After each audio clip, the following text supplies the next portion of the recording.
Hello, ingenious sewing professionals. Today I want to talk about nightmare brides and other difficult people, and that's because the topic has come up during the week in the group, and it's a topic I've spoken about before because it's really close to my heart, because that's the very challenge that had me almost throw in the towel and basically give up on my sewing business back in 2012. So I've got my opinion on the thing. And what really made me decide to pick the topic up again was that comment that said, I'm basically considering taking a job at the supermarket after a season of nightmare brides, because Jesus, this has got to be easier than that. And I want to just say, yes, I agree. Nobody deserves or goes into business, starts their own business with the idea of dealing with difficult client and have this to be more stressful than any job you've had before. But I also know from my own experience that it can happen, right? And so I want to address the topic from two angles. Like, the one is sort of the more practical, so what you can do or what, but then there's also a way of looking at the topic. It's sort of a little bit more philosophical, I'd say, but that's the part that probably has a chance of making the most difference to change that whole situation around. Now, okay, we're talking nightmare brides. I used to talk about my nightmare dancer divas, and what I found in the end, I was actually really quite grateful for them, because every time there was a nightmare client, somebody who was like, oh, when you're sort of really happy once they've got their dress and you won't see them again, at least for a while. When you have several of those, or even just one, they're great. They're great to get really clear about who it is you love to work with and what it is about somebody that pushes you over the edge. And I remember the moment I started to make my mental blacklist, and anybody would get on that mental blacklist if they didn't show up for a fitting, if they took like forever to make a decision over the color of the edging of a ruffle, something that I thought was like entirely irrelevant. Somebody who would want me to deliver the dress somewhere just for me to arrive and then say, oh, I'm really sorry, I didn't have a chance to get, to go to the cash machine, get money out, and things like that. So I had my list of criteria that sort of got built out and shaped by the things that I experienced, by client interactions I had, that also made me think, who is it that I actually do love working with? What is it that I love so much about them? And that really helped me see to go more for those kind of clients. And it gave me the courage to basically set my boundaries, or put my foot down, or however you want to say it, but basically to communicate clearly that no, this is on the list of behaviors that I'm no longer willing to accept. And realizing that as long as I don't say no to these things, and as long as I don't fire those clients that are nightmare clients for me, I don't have space for other clients to come in. And for me, it took a lot of courage, or this one big insight for me to realize that the option to say, no, I'm not having that I actually have that option, and that nothing bad's going to happen if I tell people like, this is just not how I work, or you know, like, I'm not having this. You know, for me, it was also calling late at night, because, you know, dancers will come out of their tableau late at night, and that's when they think about the dresses, or, you know, they would call on weekends because their work schedule doesn't really have weekends, so they didn't think about, well, that's a weekend, and you know, and so it was really, there were several things that I ended up figuring out. It's like, no, I don't want to take any phone calls on the weekend, I don't want any fittings on the weekends, I don't want this and I don't want that. But it was really the nightmare clients, the diva dancer, that helped me figure that out. So yeah, that's basically, those diva clients are helpful and in that way. And so yeah, the thing is, once you really know what you do and don't want to accept from a client, the next step is to then actually say that. And that was really difficult for me, and super liberating once I realized that actually nothing bad's going to happen if I do.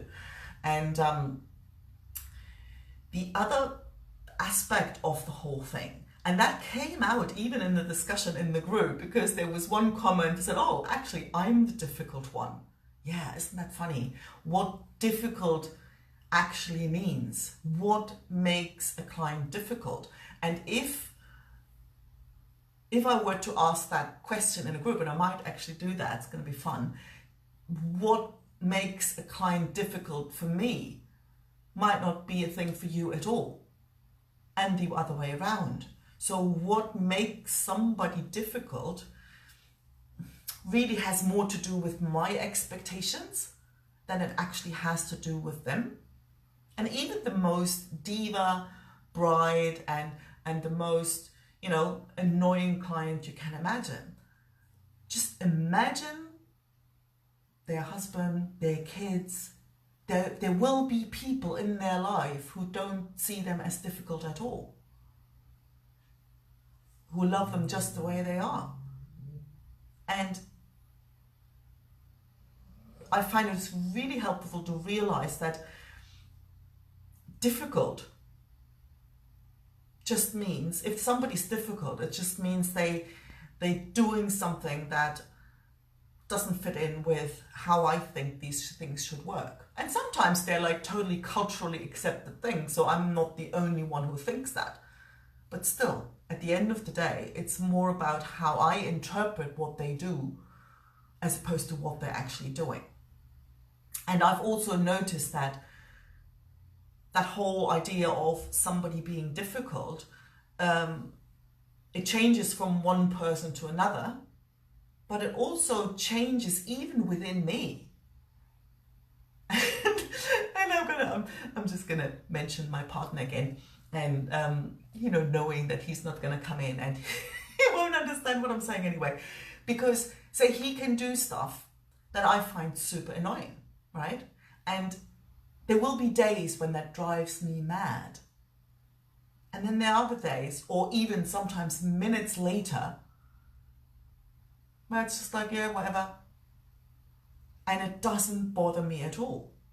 So even the difficult thing, it's not only that it shifts from person to person, it shifts like from one moment to the next. It's more about what I think about that means than what they actually do.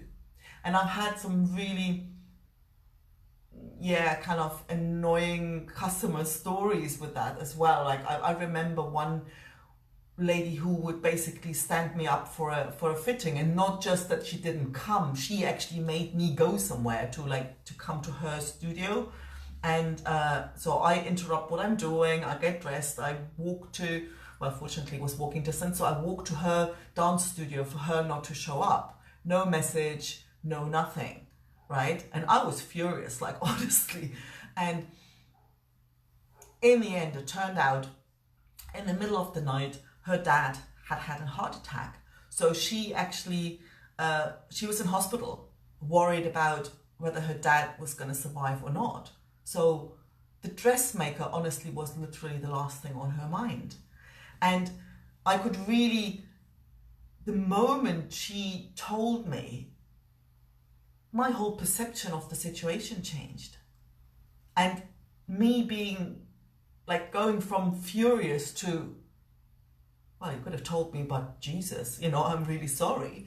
Like my entire experience of the situation changed the second I realized that what I had thought, because I thought like she's just really inconsiderate and she just doesn't give a shit about whatever. And so I'd kind of gotten myself into that, like, wound myself up. And then hearing what had actually happened shifted my experience, like really for 180 degrees. And yeah, it kind of happens all the time, and also I realized a huge shift in experience the moment it dawned on me that whatever they're doing is more a reflection of what's going on in their life, and it isn't personal. Like basically nobody gets up in the morning, thinking about how to best screw over the dressmaker. They just normally